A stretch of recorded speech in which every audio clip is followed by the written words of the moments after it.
কি খেলা দেখাইলি রে টুম্পা, শিখলাম। মামা তুমি টুম্পা কইলা কে? মামা কঠিন কাহিনী, আমার গার্লফ্রেন্ডের নাম ছিল টুম্পা। কি কও মামা, আমার গার্লফ্রেন্ডের নাম তো টুম্পা। কি কও মামা, আসলেই? কিন্তু মামা তুমি রিক্সা চালাও ওর প্রেমও করো, ব্যাপারটা কিন্তু ইন্টারেস্টিং। না মামা, প্রেম করি না তো, করতাম। আর রিক্সা চালায় তো প্রেম করি নেই মামা, ওর লগে প্রেম করছি দেখে আজকে আমার রিক্সা চালাইতে হইতাছে।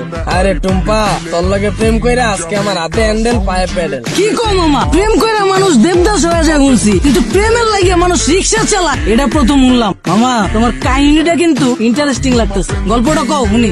আরে বাবু কি শুরু করছো? ওনার এই ফালতু গল্প শুনে আমাদের সময় নষ্ট করে লাভ আছে। তার চাইতে চলো তুমি হেডফোন বের করো, আমরা গান শুনি। আরে না, মামার কাহিনীটা অনেক ইন্টারেস্টিং, মামা তুমি কও। না মামা থাক, বাদ দেন, মামি শুনতে চাইতেছে না, পরে দেখা গেল আমার কাহিনী হইনা চিত্তা যাইবো। আরে মামা তুমি তোমার গার্লফ্রেন্ডের কাহিনী কইবা, এটা তো আয় চাঁদবো কে, কও মামা শুনি। মামা কি কমু দুঃখের কাহিনী, ও একটা জিনিস আছিল মামা, খালি চুস্ত। সুস্থ মানে? শুনেন তাইলে সেনা বুঝবেন। ওর মায়ায় বইরা মামা একটা চাকরি করতাম, ওই চাকরিটাও গেছে গা। ওর আর কি করার, বন্ধু বান্ধবের টাকা ধারলে ওর লগে দেখা করতাম। মাসের ভিতরে 15 দিনে দেখা করতাম মামা, 15,000 চুইসা লাইতো। কেমনে মামা? মামা হয়তো মাইয়া ছিল না মামা, হয়তো পিশাচা ছিল, রক্তের মতো টাকা খালি চুইসা খায়া ফলাইতো।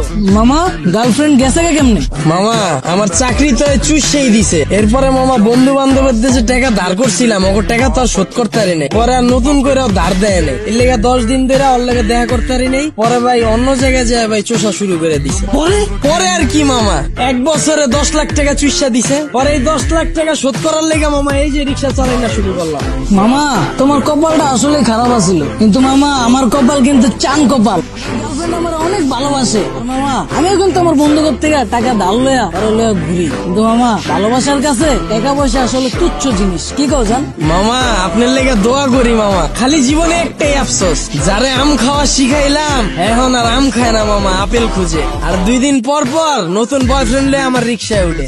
কি কও মামা, তোমার গার্লফ্রেন্ড তোমার চুষা তোমার রিক্সায় উঠে আবার বয়ফ্রেন্ড লয়া? মামা আমি যদি তোমার জায়গায় হইতাম তাইলে 2 গেলে ঠাড়া বইরা দিতাম। কি কও মামা, আসলেই? হ্যাঁ, তুমি দরকার হইলে আমার নাম্বার লয়ে লও, অগরে যখন পাইবা আমার নাম্বারে কল দিবা, দরকার হইলে আমি আইসা অগরে থাবড়ে যাম। দিলো থামাইছো কে? আয় পড়ছি তো মামা, নামেন। ও আয় বলছো, কত দিমু? কিরে তুই আমার মালিক? মামা আপনিই তো কইলেন পাইলেই কানের নিচে বাজায় দিতে। আমারে হাতে হ্যান্ডেল পায়ে প্যাডেল যে পরাইছে ওই জিনিসই তো এটাই তো আপনার কপালে জুটছে। আর আপনি কইলেন না ভাই, আমি তো আপনাদের ছোট ভাইয়ের মতো, একটা সাবস্ক্রাইব করে দিন দয়া করে। আর ভিডিও যদি ভালো লাগে তাহলে কমেন্টে বলে যান। এছাড়া আপনারা কি এই ধরনের ভিডিও আরো চান সেটা কমেন্টে বলে যাবেন। ধন্যবাদ ভিডিও শেষ পর্যন্ত দেখার জন্য। ভালো থাকবেন, আল্লাহ হাফেজ।